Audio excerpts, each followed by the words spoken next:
E aí, pessoal, tudo bem? Marcos Vicente aqui de São Paulo, capital. Então, hoje eu vou entrar num tema meio complicado no meio espírita, e em especial no meio religioso espírita. Para quem estuda a história, nós sabemos que a religião foi a grande fomentadora dos piores momentos da humanidade. Momentos de atrocidades, momentos de guerras fratricidas, momentos terríveis. Tudo por causa da religião. A religião, ao contrário do que alguns pensam e propagam, ela é a grande divisora dos homens. Uma religião de cá, outra religião de lá, mas o objetivo principal das religiões nada mais é do que o poder. E em especial, o poder financeiro. Vocês concordam com isso? A doutrina espírita, ela tem como principal objetivo esclarecer os homens sobre a sua real condição de espíritos imortais. Nós não somos espíritos eternos, uma vez que fomos criados. Nós ouvimos vários e vários palestrantes falando que o espírito é eterno. Não é a mesma coisa, eternidade e imortalidade. Que fique claro este ponto. E vindo a doutrina espírita esclarecer os homens, isto é, o espírito encarnado, sobre a sua real condição, ele demonstra a nós mesmos que nós estamos numa evolução quase que infinita. Uma vez criado, nós galgaremos as experiências em todos os graus da escala evolutiva. Até um dia, certamente chegaremos à condição de espírito puro e perfeito, que, no momento, foge à nossa compreensão. Pois bem, a doutrina espírita tem pouco mais de 140 anos. Pouquinha coisa nessa diferença. E ela, nós podemos compreendê-la como o mais completo compêndio filosófico que a humanidade possui nesse nosso atual estágio de evolução. Nós ainda trazemos aquela bagagem, aquele atavismo religioso de vidas anteriores, de vidas passadas, experiências que todos nós conquistamos ao longo do tempo. E quando adentramos a doutrina espírita, que teoricamente não te obriga a nada, a doutrina espírita demonstra claramente de que ela não tem um dono, ela não tem sacerdotes e não aceita o sacerdotismo, tal qual encontramos nas outras religiões. Sabe o motivo? Pelo simples motivo de que a doutrina espírita é uma filosofia espiritualista. Ela é uma parte da filosofia espiritualista. Conforme define Allan Kardec, a doutrina espírita é, ao mesmo tempo, uma filosofia científica de consequências morais, malgrado alguns espíritos aí modificarem esse termo definido pelos espíritos superiores e a classifica como filosofia científica de consequências religiosas. Esta foi a definição que o Emmanuel deu lá no livro Consolador e que contrasta com a informação dada pelos espíritos superiores. Mas sigamos adiante. Conforme falamos, isso se depreende nas obras de Allan Kardec, em especial no Livro dos Espíritos, que na verdade é o único livro produzido pelos espíritos superiores. Você duvida?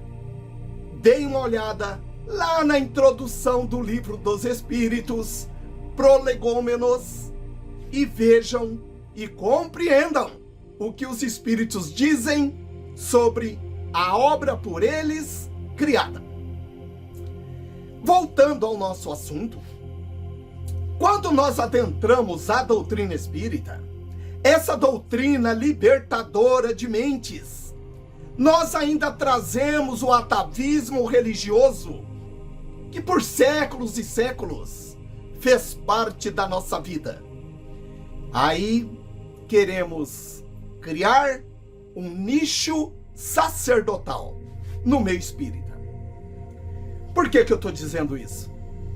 Porque eu vou contar um fato que é para a gente ficar esperto por aí a respeito da idolatria no meio espírita, do santismo no meio espírita, porque tem espírito habitolado que acham que determinados personagens no meio espírita são santos, enviados por Deus para salvar a humanidade.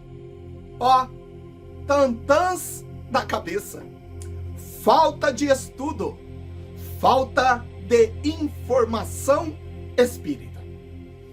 Dito isto, que a doutrina espírita não tem campo sacerdotal, não tem bispo, não tem padre espírita, não tem santo espírita, conforme muitos querem transformar Chico Xavier, Bezerra de Menezes, Emmanuel e ainda o Divaldo Pereira Franco. Mas tem um senão aí neste meio, é que eles permitem que isso aconteça. Por inúmeras vezes, presenciamos determinados personagens espíritas, permitindo que determinadas pessoas o tratem como o divino, o santo, aquele que trará a luz sobre a humanidade. Eu vou contar um fato para que possamos ilustrar tudo isso que nós estamos falando. Certa feita, e eu trabalhei numa banca de livros espíritas aqui no centro da cidade por quase 20 anos, aqui próximo à Federação Espírita do Estado de São Paulo. E sempre percebi, eu e alguns outros amigos, a idolatria sobre o Santo Divaldo, o Santo Bezerra de Menezes e por aí afora. E na época, o Divaldo havia lançado um livro denominado Dias Gloriosos. Aqueles livros amalucados do Divaldo sobre psicologia espírita. Aqueles livros do Divaldo Pereira Franco que versam sobre psicologia espírita, escritos supostamente pela Joana de Ângeles, que supostamente é a mentora do Divaldo. Um dia, um nosso amigo chamado Birajara chegou lá na banca, me mostrou um capítulo do livro. Falou: Marcão, dê uma lida aqui e o que você acha? Rapaz, umas informações desencontradas num determinado capítulo. Pois bem, e nós tínhamos uma amiga aqui da Federação Espírita, Divaldete de Carteirinha, Shirley. Divaldete e Joana de Ângeles, assim como se Deus estivesse no céu e ambos estivessem na terra. Eu perguntei para ela sobre o assunto. Como ela não era muito versada no meio espírita, isto é, em estudar a doutrina espírita, e como todo fanático, ela me olhou com aquele ar de superioridade e disse: por que você não vai perguntar ao Divaldo? Ele estará no próximo domingo, lá em Santo André, na creche. Falei para ela, simplesmente porque eu não tenho oportunidade, não sei onde é que é, e não iria. E não tinha meios de me locomover até a creche Amélia Rodrigues. Pois bem, ela saiu, foi aos seus trabalhos lá na federação. Hoje ela já é desencarnada. Como diz Machado de Assis, já foi estudar a geologia dos Campos Santos. O Birajara me chamou e falou: Marcão, vamos lá, eu sei onde é que é, eu te levo. Pois bem, e fomos lá em Santo André. Gente, tem coisas que não dá no meio espírita, não compete ao meio espírita ter o que ocorre lá na creche Amélia Rodrigues. Chegamos lá no pátio, lotado de mesas com livros, e todos os trabalhadores lá, os voluntários, com a camisa de Divaldo Pereira Franco aqui na frente e Joana de Ângeles impresso atrás. Camisa branca, camiseta branca com a imagem de Divaldo à frente e de Joana de Ângeles atrás. Tudo bem, até aí tudo bem. Ficamos ali conversando, conversa dali, conversa daqui. Chegou um momento que algumas pessoas correram até uma entrada lá no fundo do pátio. Uma porta lá no fundo do pátio. E foi a segunda vez que eu vi o Divaldo Pereira Franco pessoalmente. E ele estava com o cabelo pintado de acaju, aquela cor acaju, que, bem, cada um tem o seu gosto. Divaldo apareceu lá no fundo. As pessoas se movimentaram para vê-lo. E uma senhorinha, a senhorinha que usa aquelas saias compridas, mais ou menos um lenço na cabeça. Gente, eu vou contar isso para você, mas isso me causa até vergonha. Ela correu até o Divaldo Pereira Franco. Ajoelhou-se aos pés do Divaldo Franco. Ajoelhou-se aos pés do Divaldo Franco e pôs-se a chorar. E o Divaldo ficou ali, acariciando a cabeça dela, permitindo que uma pessoa se ajoelhasse a seus pés. E não venham me falar que isso é humildade, não. Isso não é humildade, não. E o Chico Xavier, por várias e várias vezes, também permitiu que pessoas se ajoelhassem aos seus pés. Isso não é humildade, não. Isso é prepotência. Isso é prepotência descarada. No meio espírita não deve existir esses fatos. Comentei com o Birajara. O Birajara simplesmente não falou nada. Mas depois nós conversamos sobre o assunto. E me recordei